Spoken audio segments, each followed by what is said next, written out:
Hey there everyone, it's Andrew again for the Conserva Nerd YouTube channel. This is the channel where we love God, we love our country, and we love all things nerd. Well guys, it's the end of the month again, and you know what that means. It's time for the next installment of the Comic Shop Recap. Let's do it.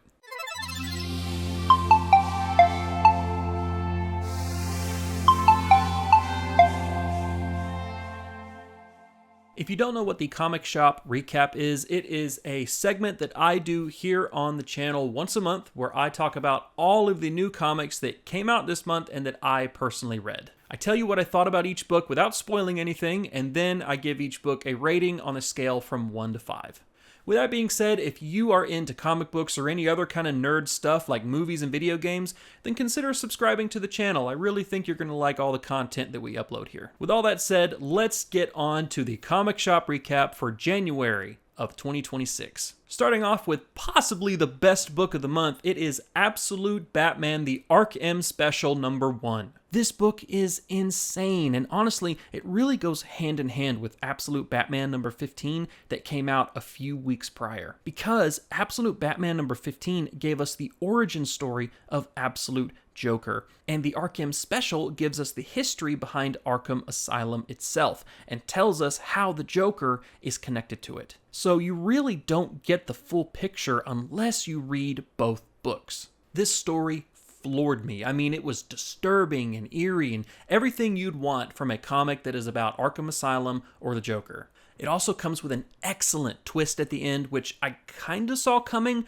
but it was executed so well that I didn't care. The Absolute Batman Arc-M Special #1 absolutely gets 5 out of 5 stars from me. Next up, we've got Absolute Superman #15. I'll admit I was late to Absolute Superman, and actually I was late to all of the Absolute titles, but Superman being the most recent one. So issue 15 covers the aftermath of what has transpired up to this point with Brainiac, Ra's al Ghul, and the Lazarus Corporation. And we get to see Kal-El embrace this image of hope that the people of Earth see him as. And as the cover shows, he's even created a brand new suit that is more colorful and vibrant, which I think looks really cool. Since this issue is starting a new story arc, it does kind of slow down the pace of the series just a little bit, but the last few pages set up what looks like is going to be a really epic fight in the next issue, so I'm really excited. I'm going to give Absolute Superman #15 3.5 out of 5 stars.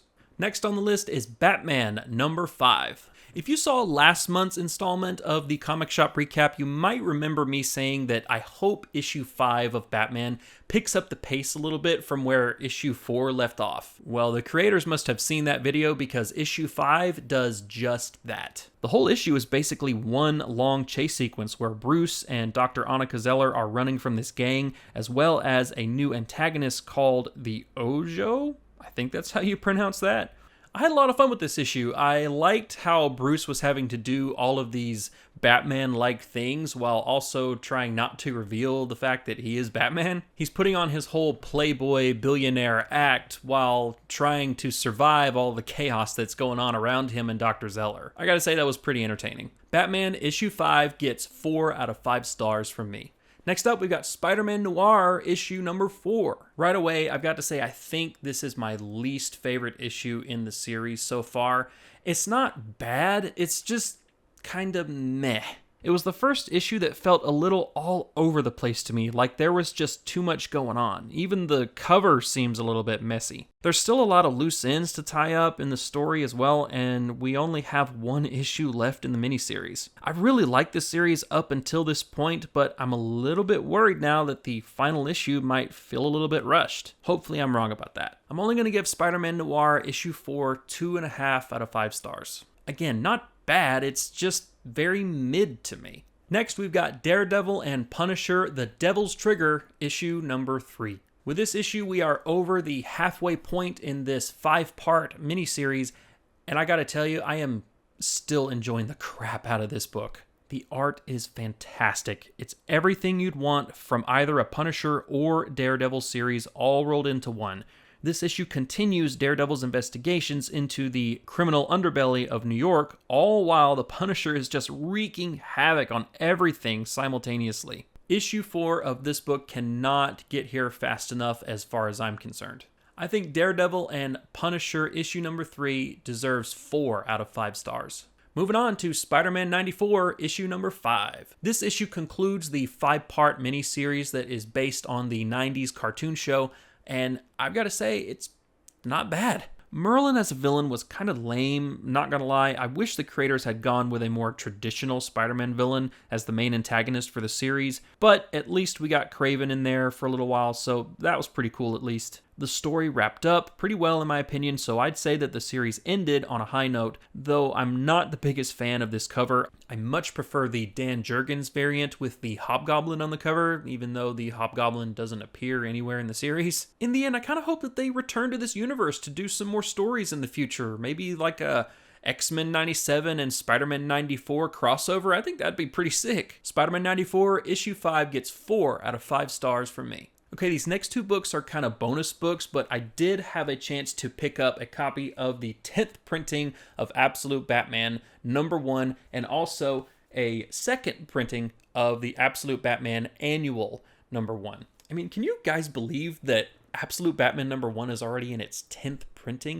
I mean, this book is only a little over a year old. I mean, this is crazy. But hey, I guess if they keep selling, why not keep printing them? All right, next up, we've got Absolute Wonder Woman, issue 16, the first cover appearance of Absolute Zatanna. Issue 16 of Absolute Wonder Woman, kind of like issue 15 of Absolute Superman, is the start of a new story arc. With that in mind, this is a little bit more of a setup issue. We see a little bit of the villain planning their evil scheme, and we see a little bit of Diana remembering her past. And then we finally get to the end where Zatanna actually shows up, along with some other really cool characters, which I won't spoil for you. Absolute Wonder Woman has very quickly become my second favorite title that I'm reading right now. Issue 16 slowed the pace down just a little bit, but it did set up what looks like is going to be an exciting confrontation between Diana and Zatanna in issue 17. I'm going to give Absolute Wonder Woman issue 16 a 4 out of 5 stars. All right, it's time for the last book of the month, and you haven't seen it yet, so I'm sure you know what it is. We started with Absolute Batman, and we're going to end with Absolute Batman, issue 16 to be exact. This series is just phenomenal. If you're already reading it, you don't need me to tell you that because you already know it. Scott Snyder is killing it with these stories. And the idea to bring Batman into the realm between realms with Wonder Woman in search of a cure for Killer Croc is some of the most impressive and creative writing in recent memory. I mean, stuff like this really shouldn't work for a character that's supposed to be as grounded in reality as Batman. But Scott Snyder finds a way to not only make it work, but make it absolutely awesome. Absolute Batman issue 16 most definitely gets a perfect 5 out of 5 stars. Man, I really don't know which is my favorite book of the month. It's either this one or the Arkham Special. It's one of those two. I don't know if I'm going to be able to make up my mind. They're both just so good. Anyway, guys, it is time to tell me what you think. What comics have you read this month? Do you like my list, or are there any other books out there that I didn't have on my list that I should be reading? Let me know in the comments section down below. Also, if you enjoyed this video, don't forget to like, share, and subscribe, and remember to join me on the next installment of the Comic Shop Recap. That's all I've got for you today, guys. Thank you so much for watching, and remember, keep gaming and keep praying.